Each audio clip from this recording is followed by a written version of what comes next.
What's up, guys? Coach Jimmy from Modern Athlete Strength. Today, I'm going to continue our programming series, breaking down an Excel template. This is probably one of my favorite template designs here and structures.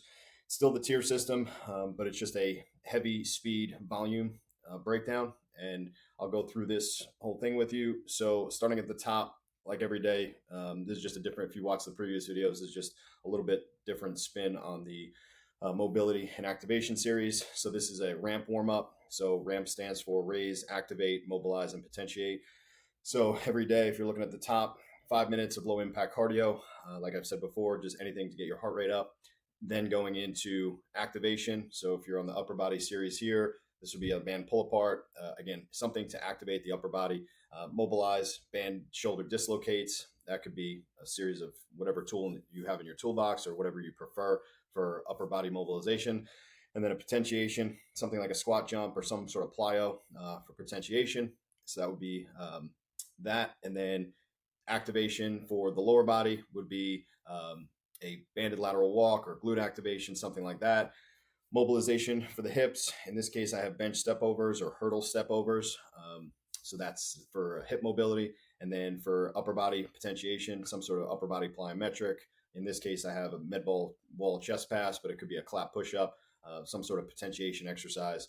I also have some movement prep, so push ups, body weight squat, things like that. But again, whatever you prefer in your library of exercises, you can insert here based on the ramp warm up.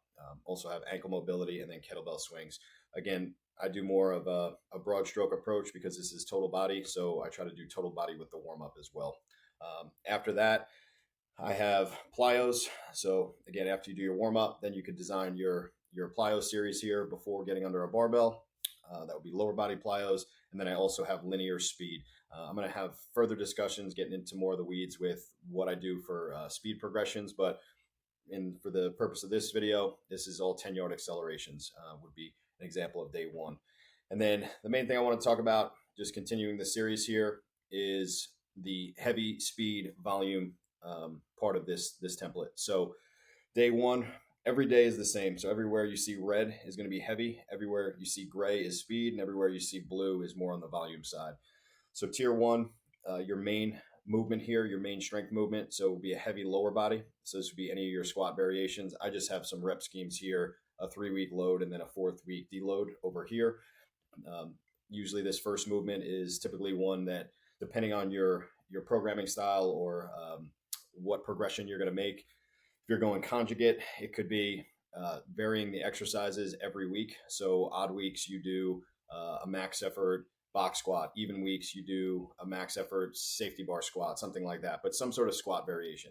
If you do more traditional, where you're keeping the same squat pattern in for the entire 12-week cycle or whatever your cycle is, it would be whatever you're trying to test by the end usually. So if back squat is something you're going to test at the end of the program, that's something you're going to keep in throughout. But again, this is just talking about more of the category of exercises. It's up to you on your programming style. If you believe in linear periodization, concurrent, conjugate, things like that, what you want to insert here. Okay, so this would be your lower variation. So squat, back squat, front squat, Zercher squat, whatever exercise you choose there. Okay, and this would be your heavy movement for the day. Tier two would be the speed variation. So this would be a lower upper total day. So for speed, this would be dynamic effort bench press. If you have bands and chains, it easily could be, hey, for the first 4 weeks, we're going to do no accommodating resistance or no bands or no chains. The next 4 weeks, we're doing chains. The last 4 weeks, we're doing bands. But that would go in this category here. So speed, upper body, dynamic effort bench. I give some examples of percentages as far as percentages and sets and reps. So feel free to just use that as a little bit of a guide here. If you're adding bands or chains, you're going to have less bar weight. So anywhere from like 40 to 50% of your 1 rep max, not including the bands or the chains. So in this case, it's a little bit higher percentage. So this was meant for no accommodating resistance. So typically this is done either every 45 seconds or on the minute every minute. And it's light and fast. If you have access to velocity units, you could program velocities instead of percentages. We'll get into a further series on velocity units as well. But if coaches out there, if you're familiar with velocity and you have access to those units, you could absolutely prescribe, instead of 8 sets of 3 at 50%, you could prescribe 8 sets of 3 at, all right, I'm trying to hit 0.8 to 0.7 meters per second, and then progress that way as well. So that's another option there. But that is your speed tier. So lower, that's your upper. And now going into the volume, total body. So this could be usually on the higher end of volume, anywhere from 8 to 12 repetitions, depending on your progressions or depending on your exercise selections. But kettlebells, landmines, plyos, this could be kettlebell swings, this could be thrusters, this could be landmine push presses, single arm landmine push presses, but total body category. So again, lower, upper, total, and then it just repeats itself. So then you're going back to lower. So because it is a tier 3 movement, it's usually going to be more unilateral. You could also throw hip or knee dominant hamstring, meaning a hip dominant hamstring would be more like an RDL. A knee dominant hamstring would be more like a hamstring curl on a stability ball, a Nordic hamstring, things like that. So that would fall into that block there.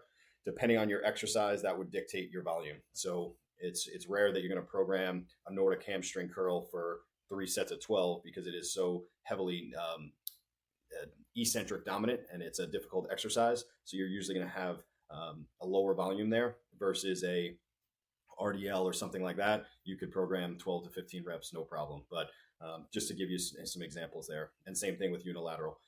If you're going unilateral, dumbbell step up or dumbbell lateral lunge, you can go higher volume. Again, these are just examples here. But if you're truly going for volume, it's obviously going to be higher than this, depending on your exercise selection. And then after that, it goes back into upper body. Usually, if I'm doing presses for my tier 1 and tier 2 movements, most of the time my tier 3 movements are going to be pulling in nature. So either vertical, horizontal, or like some sort of angled pull. So a vertical pull would be your pull-up variations, your lat pull-downs, things like that. Your horizontal pulling would be your dumbbell rows, your T-bar rows, your low cable rows, things like that.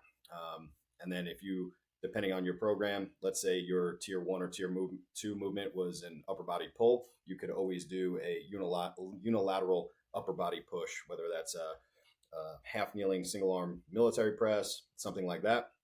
And then again, this was meant as if it were a pull up. So that's why I have 3 sets of max minus 2 reps. So if 10 reps is failure, you would stop at 10 for the first 2 weeks. And then the last 2 weeks, you'd leave 1 rep in the tank.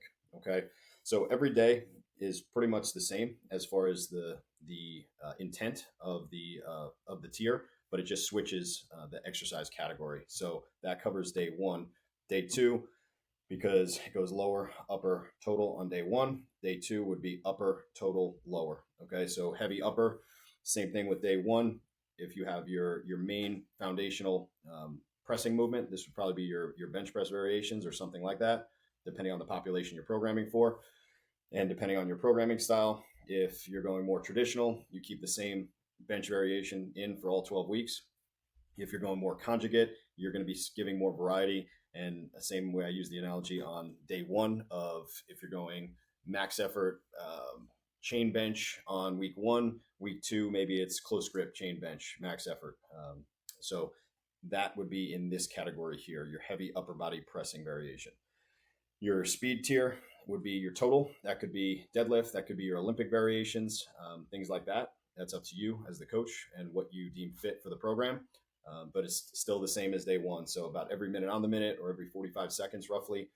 You're obviously not going to add bands or chains to Olympic lifts like cleans and snatches, but you could do, if you're doing a deadlift speed cycle, it could be the first 4 weeks you're doing this progression here, but no accommodating resistance, no bands or chains.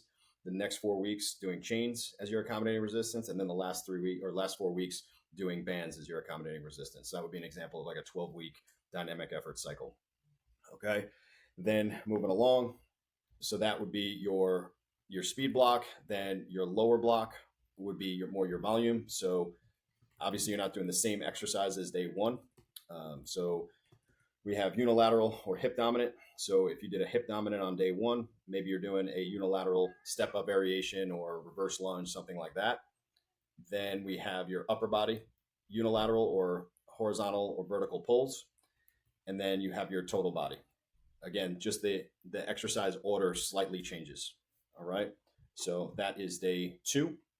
And then going into day 3, we have heavy total. That could be your deadlift variations or your Olympic variations. On day 2, it was speed. Now it's heavy.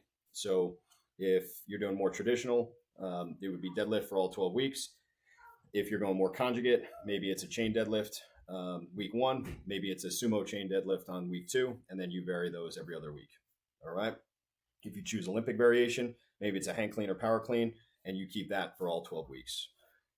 Then moving from your heavy block, your speed block would be a squat. So let's say this is just a regular barbell speed squat, 8 sets of 3, 10 sets of 3, 12 sets of 3, and then a deload at 6 sets of 3. The percentages are there, but an example of a dynamic effort 12-week cycle, just regular bar weight for the first 4 weeks, then chains for the next 4 weeks, then bands for the last 4 weeks. That's an example of like a 12-week dynamic effort cycle there. Moving right along, that would be your tier 2. Tier 3 would be, again, now just the order changes. So you have your upper body horizontal, vertical pulls, or your unilateral pressing for higher volume. Your total could be kettlebells, landmines, plyo variations, and then going into your tier 3 lower unilateral hip dominant or knee dominant. So let's say day 1 you did a hip dominant hamstring. Day 2 you did a unilateral variation. Maybe day 3 for this lower volume it's a stability ball hamstring. So each day, even though the category is the same, the exercise varies every session. Okay, so that covers the tier system, heavy, speed, volume variation of the template.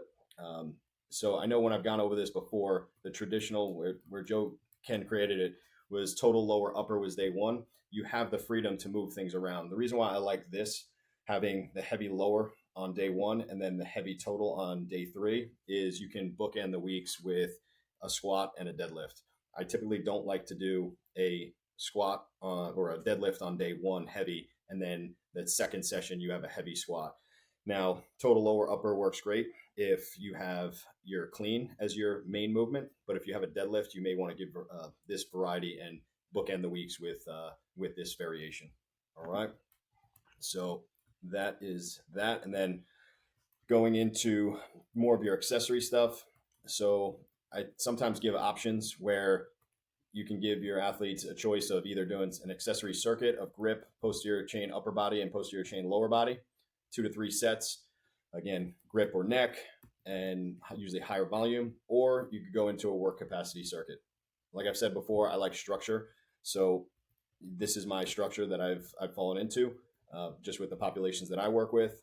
So going into the work capacity circuit, this could be as many rounds as possible. This could be rounds for time, or it could be volume for time. So if this template right now is set up for as many rounds as possible in a certain time block. So 10 minutes into 12 minutes, I typically have a carry, a push, or a pull. When I say push or a pull, that's a sled push or a sled pull for distance usually.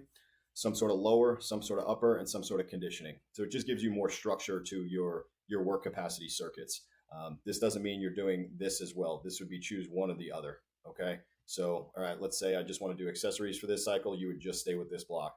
Let's say you wanted to just do work capacity. You would do your main tier system work at the beginning, and then you throw the work capacity circuit at the end, depending on the athlete's goals there. But again, just because the template is the same, you would give variety with the exercises. So let's say I have a low carry day 1 as a farmer's carry. Day 2, maybe I'm doing an overhead carry, like a waiter's carry or something like that. And then day 3, maybe it's a sandbag bear hug carry. So the category is the same, but the exercise variety is different based on the day. Same thing with lower. So even though it's lower, every day would look a little different based on my goals. And then upper body, I typically like to do more pulling. You should be doing more pulling in your program. So I'd most likely have some sort of pull up, inverted row, or chin up for that upper body category. And then conditioning. Usually it's more of a higher intensity, either a sprint or either a sprint on a treadmill, echo bike sprint, ski erg, something like that for the conditioning piece. And you would just rotate through these 4 movements for the allotted time. And I typically like to do everything in 2-week blocks. So 2 weeks, you'd be doing 10 minutes, as many rounds as possible, and then you'd progress to 12 minutes, as many rounds as possible. So basically, weeks 1 and 3 are your baseline. So, and then the even weeks, you're trying to beat that baseline. So this is the structure I have here. This is just one way to do it. There's a lot of different ways, especially with the coaches out there. I'm sure you have different ways you like to do work capacity. I'm just showing you one example of how you can structure that.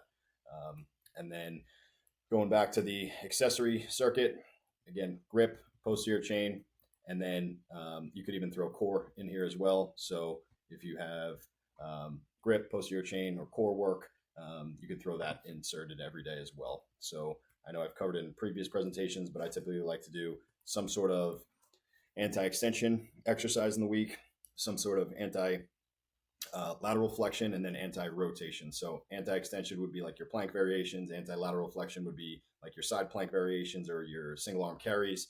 And then your anti-rotation could be any Pallof press variations and things like that. So more of a hits everything, more concurrent style where you're working multiple qualities within the same cycle and the same week, but just the emphasis of what the movement is and the priority for each day changes.